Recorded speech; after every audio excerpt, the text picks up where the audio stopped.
pembenaran untuk orang pilihan saja. Orang pilihan ada di berbagai tempat, berbagai etnis, di sepanjang zaman. Nah, saya ingin jawab secara menyeluruh. Kalau kita memulai memahami tentang keselamatan, hal yang pertama mesti kita pahami bahwa di dalam kekekalan Allah telah menetapkan tiga hal: penciptaan, providensia, penebusan. Keseluruhan penetapan ini dalam satu kesatuan tidak berubah, tetap kekal. Ketetapan itu diaktualisasi, diwujudkan. Penciptaan, jadi segala sesuatu yang ada diciptakan dari tidak ada menjadi ada, dan dinyatakan Tuhan sepanjang ruang waktu yang diciptakan. Penciptaan manusia khususnya.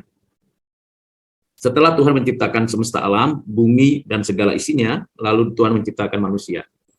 Tuhan menciptakan manusia, kemudian kita tahu bahwa penciptaan Tuhan atas seluruh manusia, dari mulai Adam sampai akhir zaman, itu sudah ditetapkan. Berapa miliar jumlahnya, berapa banyak yang akan ada dan hadir dalam sejarah, itu sudah ditetapkan. Kita tidak tahu. Yang pasti dari Adam sampai dengan akhir zaman. Cara Tuhan menciptakan manusia, Adam dengan debu tanah diberi napas hidup. Hawa dengan tulang rusuk Adam dibangun dirinya, lalu menjadi manusia. Keduanya pasangan yang diberkati Tuhan menjadi nenek moyang umat manusia. Keturunan Adam dan Hawa diciptakan Tuhan di rahim ibu, melalui pertemuan konsepsi laki-laki dan perempuan. Dan itu terjadi sepanjang sejarah. Jadi, semua manusia diciptakan oleh Allah. Berdasarkan apa itu diciptakan? Ketetapan. Namun, kalau kita melihat, ini bukan kontradiksi tapi paradoks. Di dalam kekekalan juga, saat yang sama, telah ditetapkan sebagian dari yang diciptakan adalah umat Tuhan, dan sebagian dari yang diciptakan tidak umat Tuhan. Bagaimana kita bisa membuktikannya? Dalam sejarah. Kita bisa tahu sepanjang sejarah selalu ada dan hadir orang yang tidak percaya dan orang yang percaya. Siapakah di antara yang diciptakan yang ada di dalam sejarah manusia yang orang percaya dan tidak orang percaya tidak diketahui oleh kita? Ini rahasia kedua. Rahasia pertama kan jumlahnya, banyaknya, sampai bagaimana batasnya, kita tidak diberitahu. Yang pasti semua manusia diciptakan. Yang kedua rahasianya, siapa yang ditetapkan oleh Allah diselamatkan, dijadikan umatnya, dan siapa yang tidak kita ketahui. Namun antara penciptaan dan penebusan, ada yang secara implisit kita perlu memahami. Apa itu? Yaitu adanya kejatuhan. Kalau Tuhan tidak tahu adanya kejatuhan, maka itu bukan Tuhan. Tetapi Tuhan tidak mengendaki kejatuhan dari manusia. Namun manusia di kita sebagai gambar rupa Allah punya potensi jatuh karena ada kebebasan. Di pihak Tuhan, Tuhan telah menetapkan adanya sebagian yang tidak diselamatkan, bukan umat Tuhan, yang disebut kaum reprobat. Ini ketetapan dan ini sejarah. Jadi dua layer. Layer pertama itu misteri, tidak ada seorang pun yang mengerti, tidak ada seorang pun yang tahu. Layer kedua, kita di dalam sejarah yang dapat mengerti dan dapat mengetahui sebatas kita diberitahu. Nah, di sepanjang sejarah itu, orang-orang yang disebut orang pilihan akan mengalami 4 hal penting yang disebut panggilan Allah. Kelahiran baru, konversi, dan pembenaran. Itu akan terjadi sepanjang sejarah umat manusia, sepanjang sejarah orang pilihan, sepanjang orang-orang itu secara individu ada dan hidup, akan dipanggil, dilahirkan kembali, mengalami konversi dan pembenaran. Bagaimana mungkin itu bisa terjadi? Karena berdasarkan penetapan. Dan penetapan itu yang misteri layer pertama tadi, penebusan hanya melalui Yesus Kristus. Dalam penebusan selalu ada dua hal yang perlu kita ketahui. Penetapan siapa orang pilihan dan penetapan siapa yang menebus orang pilihan. Mengapa ada pernyataan penebusan orang pilihan dan Yesus anaknya menebus? Karena antara ketetapan penciptaan dan penebusan ada yang namanya suatu fakta kejatuhan. Nah, ini pelan-pelan saya harus jelaskan ya, karena ini sangat sensitif dan sangat tidak mudah dipahami. Artinya berarti ada orang-orang yang ada dalam sejarah yang telah ditetapkan dan aktualisasinya ada dalam sejarah. Puncaknya semuanya pada karya penebusan Kristus. Nah, karya penebusan Kristus itu bukan hanya bersifat pada momen 2000 tahun saja. Karya penebusan Kristus itu telah ditetapkan di dalam kekekalan dan diaktualisasikan di dalam sejarah, walaupun momen penebusannya secara konkret pada 2000 tahun lalu, tapi dampaknya melewati before dan melewati after, until the end of the ages, sampai dengan akhir zaman. Jadi Kristus yang inkarnasi, hidup taat, mati di atas kayu salib, bangkit dari kematian, menampakkan diri, naik ke surga, duduk di sebelah kanan Allah Bapa. Karya Kristus itu bukan hanya pada momen 2000 tahun lalu, tetapi juga pada momen historis orang pilihan.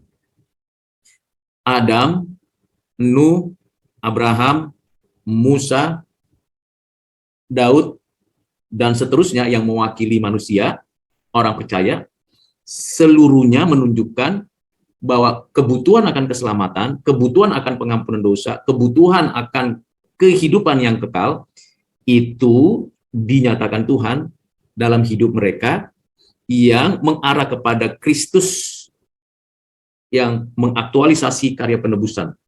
Demikian juga orang-orang dalam perjanjian baru dan seterusnya menunjuk kepada Kristus yang telah mengerjakan karya penebusan. Jadi sepanjang sejarah Tuhan menyatakan karya penebusan Kristus. Untuk siapa? Untuk orang pilihan. Bagaimana membuktikan atau menunjukkan bahwa ada orang pilihan? Yang pertama tentu panggilan Tuhan khusus untuk bagian, kan dua layer tadi, ketetapan dan aktualisasi. Ketetapan kekal dan aktualisasi. Nah, di aktualisasi penebusan Kristus itu ada dua layer. Dua layer. Layer pertama itu namanya monergisme. Layer kedua namanya sinergisme. Jadi di aktualisasi tadi layernya itu ada dua. Monergisme berarti di sana sepenuhnya Allah Tritunggal yang berkarya. Apa saja di layer monergisme ini? Ada 4 tadi yang saya sebutkan. Bapa memanggil, tentu di dalam dan melalui Kristus. Lalu kelahiran baru oleh Roh Kudus di dalam dan melalui Kristus, karena Dia adalah mediator penebusan. Konversi di mana kita diberikan karunia iman, dan kita dituntun untuk bertobat, itu sekali, dan nanti di sinergis lagi muncul. Lalu yang ketiga, pembenaran. Nah, pembenaran itu berdasarkan apa? Berdasarkan pada karya penebusan Kristus. Itu layer aktualisasi. Tetapi juga pembenaran berdasarkan pada ketetapan penebusan. Itu layer dari ketetapan. Ketika seseorang itu dibenarkan, maka itu adalah aktualisasi dari atau perwujudan dari ketetapan dan karya penebusan Kristus. Kita yang berdosa, kita yang telah ditetapkan sebagai orang pilihan, akan diarahkan, dituntun, didorong oleh Roh Kudus beriman kepada Kristus sebagai sarananya iman, dan iman itu yang objeknya adalah karya Kristus. Keseluruhan keberdosaan kita dipakukan di atas kayu salib. Kristus yang tidak berdosa dijadikan berdosa, menggantikan kita, substitusi.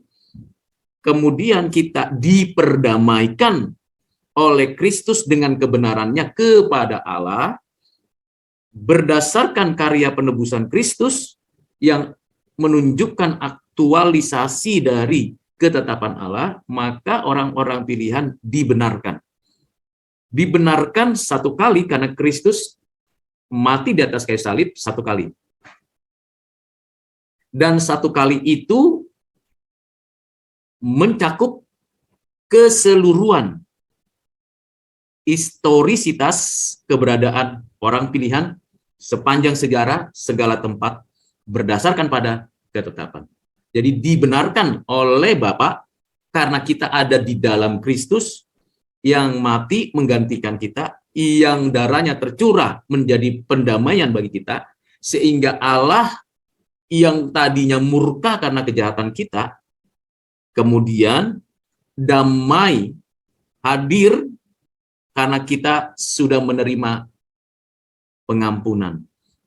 Jadi ada dua aspek dalam pembenaran, yaitu pengampunan karena kita sudah digantikan posisinya oleh Kristus, dan adopsi karena kita akhirnya dijadikan anak-anak Allah.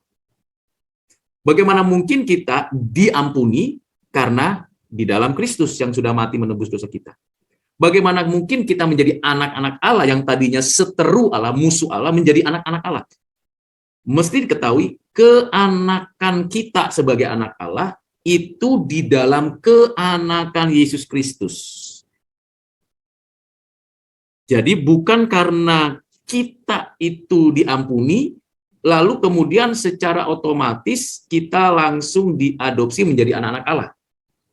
Tetapi karena kita ada di dalam Kristus, disatukan oleh Roh Kudus, dan kita mengalami hidup yang baru, karena di dalam Kristus, Roh Kudus sudah memberikan itu, maka kita diadopsi oleh Bapa, oleh Allah, menjadi anak-anaknya berdasarkan pada kesatuan kita dengan Kristus yang adalah anaknya yang tunggal. Jadi kita bukan sejatinya anak-anak Allah. Karena keberdosaan kita, harusnya kita musuh Allah. Tetapi di dalam Kristus, kita dijadikan anak-anak Allah. Dan kesatuan kita dengan Kristus yang mengampuni kita, yang telah mati bagi kita, yang telah menjadikan kita saudaranya, maka Yesus disebut yang sulung, maka saat yang sama kita dijadikan anak-anak Allah. Itu pembenaran. Dan pembenaran itu bersifat legal. Jadi ini layer monergis, di mana kita tidak ada sumbangsi apapun untuk kita mengajukan diri. Kalau kita bekerja di sebuah perusahaan atau bekerja di sebuah institusi apapun, kita punya kompetensi. Kompetensinya itu beragam, baik mulai dari ilmu pengetahuan, skill, pengalaman, dan bla bla bla yang lain. Itu menjadi modal kita ajukan kepada institusi di mana kita bekerja, atau kita mau jadi pemimpin sebuah perusahaan, maka kita punya kompetensi itu menjadi syarat. Tetapi di dalam layer monergis, di dalam keselamatan yang Tuhan anugerahkan berdasarkan ketetapan, berdasarkan karya Kristus, kita tidak ada kompetensi apapun yang layak untuk kita jadikan syarat untuk kita diterima. Reasonnya apa? Ya karena kita orang berdosa. Kita tidak mampu total untuk datang kepada Tuhan, tidak lagi punya keinginan untuk berjumpa dengan Tuhan. Kita membelakangi Tuhan, kita bermusuhan dengan Tuhan. Ada gap, ada dosa dalam diri kita yang melekat. Karena itu, dalam layer monergisme, di mana sepenuhnya Tuhan Allah yang berinisiatif, berkarya, bekerja, menarik kita, membawa kita kepadanya, itu tanpa syarat dari kita. Itu perlunya belajar tulip kemarin, ya. Jadi ketika kita dipanggil pribadi lepas pribadi, dan kita mampu merespon, saya mampu merespon, yes, here I am Lord, di sini aku Tuhan. Waktu kita mengaku dan menerima panggilan itu anugerah. Untuk menerima anugerah keselamatan. Jadi kita menerima panggilan itu, panggilan yang efektif untuk orang pilihan, melalui firman Tuhan yang diberitakan, melalui beragam cara. Waktu saya mengatakan, yes, I believe you, Lord. I trust you. I submit to you. Total. Waktu saya mengatakan itu, kita mengatakan itu, maka itu namanya anugerah. Jadi, from grace. Waktu kita menerima keselamatan yang dinyatakan Tuhan di dalam melalui Kristus, berarti kita menerima karunia-Nya, yaitu keselamatan. Istilah yang dipakai adalah from grace to grace. Berdasarkan anugerah, saya bisa percaya kepada apa yang dikerjakan oleh Bapa, Anaknya, dan Roh Kudus, dan saya menerima grace itu. Jadi from grace to grace. Bagaimana saya bisa percaya? Bagaimana saya bisa menyatakan iman saya? Karena saya dikaruniakan iman sebagai sarana untuk percaya. Iman itu sarana. Jadi itu untuk percaya apa saya? Untuk percaya kepada yang dinyatakan Tuhan, itu objek iman. Nah, objek iman itulah yang menjadikan kita memiliki pengertian. Dan akhirnya kita menyadari bukan hanya saya tahu, saya juga memproklamasikannya dan saya menghidupinya. Karena iman. Jadi ini istilahnya from faith to faith. Jadi from grace to grace, the first coming to us. The second, sebenarnya layernya sama ya, setara ya. Grace and faith from God. Pertama, masuk ke dalam hati kita digerakkan oleh Roh Kudus. Mendengar, membaca, memperhatikan hidup, lalu kemudian kita mengambil satu keputusan. Saya percaya, saya meyakini, dengan mulut saya mengaku, dengan hati saya percaya. Why? Padahal saya kan total depravity. Saya tidak mungkin mampu total. Tetapi anugerah Tuhan yang menarik saya dari gelap ke dalam terang membuat saya percaya. Itu monergis. Maka jawabannya pembenaran sepenuhnya dari Tuhan, bagi kemuliaan Tuhan, dan hanya untuk orang pilihan. Layer kedua dari aktualisasi penebusan itu namanya sinergis. Sinergis berarti alat Bapa, Anak, Roh Kudus bekerja di dalam, karena sudah ada di hati kita, melalui kita untuk melakukan pertobatan yang terus-menerus, dan di dalamnya tentu aktif, lalu pengudusan. Pertobatan dan pengudusan yang terus-menerus itu sifatnya progresif. Kalau pembenaran satu kali, pertobatan pengudusan itu sanctification, repent, and sanctification itu terus-menerus. Maka jangan heran kalau ada orang percaya masih mungkin berdosa.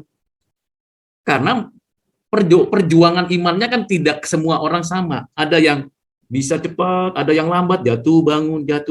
Tetap karena dia sudah di dalam pemeliharaan iman dari Tuhan, dia akan ditarik, akan dipanggil lagi, akan bertobat lagi, sampai akhir hidupnya dia mengalami sebuah proses pengudusan. Kapan disempurnakan? Mengalami glorification until the second coming of Jesus Christ. Nah, di sana kita akan mengalami namanya penyempurnaan keselamatan. Already, God's prepare life forever in the earth, the other's earth. Tuhan telah menyediakan di sana. Tapi, not yet. Kenapa? Masih kenakan tubuh yang ini, masih hidup di tengah-tengah dunia berdosa, masih ada setan yang ganggu, goda, cobai. Kita berjuang. Jatuh bangun, ya. Susah payah, benar. Kita bisa lihat contoh dari mulai Nuh, Abraham, Musa, Daud, nabi-nabi, rasul-rasul. Jatuh bangun. Nggak ada yang langsung gitu. Kurvanya langsung naik terus, nggak ada. Itu mitos. Kalau ada yang orang habis bertobat langsung jadi malaikat, itu mitos. Nanti realitanya kita itu dari satu titik mulai titik nol bisa naik, jatuh, naik lagi, jatuh, naik lagi, jatuh. Tapi lama-lama sadar kan, lama-lama oh ya nggak mau lagi aku. Aku dulu pencuri, nggak mau lagi, aku mau kerja keras. Lama-lama seperti itu. Waktu kerja keras juga bisa jadi jatuh. Lebih fokus kepada kerjanya, bukan kepada Tuhannya. Akhirnya kelirologi ya. Jatuh lagi di sana. Terus sampai suatu titik di mana Tuhan mengatakan cukup. Tapi masih ada dosa. Ya, ingat, setiap kita sudah ditebus sempurna oleh Kristus. Darah Yesus lebih dari cukup untuk mengampuni dosa kita. Tapi kita tidak boleh bermain-main dengan dosa. Jadi ini adalah paradoks. Satu pihak kita memiliki suatu keyakinan bahwa kita adalah orang yang sudah ditebus, sudah dibenarkan, sudah menerima status sebagai orang kudus. Di pihak lain kita harus berjuang, tapi tidak bermain-main dengan dosa. Makin sadar akan dosa, makin peka akan dosa, makin taat kepada Tuhan. Tapi kalau orang itu masih terus bermain-main dengan dosa karena pikirannya aja, bahwa saya dibenarkan, maka dia bermain-main dengan dosa, melakukan dosa, seolah-olah dia hidupnya benar, itu hyper grace. Nah, itu ajaran sesat. Sebenarnya kalau orang itu masih bermain-main dengan dosa, dengan konsep bahwa dia pasti sudah dibenarkan dan dia tidak bertobat, sebenarnya orang itu belum lahir baru. Bisa jadi orang itu bukan orang pilihan. Itu yang disebut orang itu mencicipi karunia Roh Kudus, tapi sebenarnya bukan orang pilihan. Wah, itu menakutkan. Maka nanti kan di akhir zaman Tuhan Yesus pernah mengatakan di dalam Matius 7:21-23, aku telah menyembuhkan banyak orang dalam namamu, aku telah mengusir setan dalam namamu, aku telah mengajarkan nubuat demi namamu. Tuhan mengatakan di akhir zaman, sorry ya, saya tidak kenalmu. Kamu pembuat kejahatan. Beragama, bahkan memakai nama Yesus, tapi pembuat kejahatan. Bagaimana mungkin terjadi? Dalam zaman ini juga banyak seperti itu. Karena fokusnya adalah popularitas, bukan hidup yang benar, yang suci, yang adil.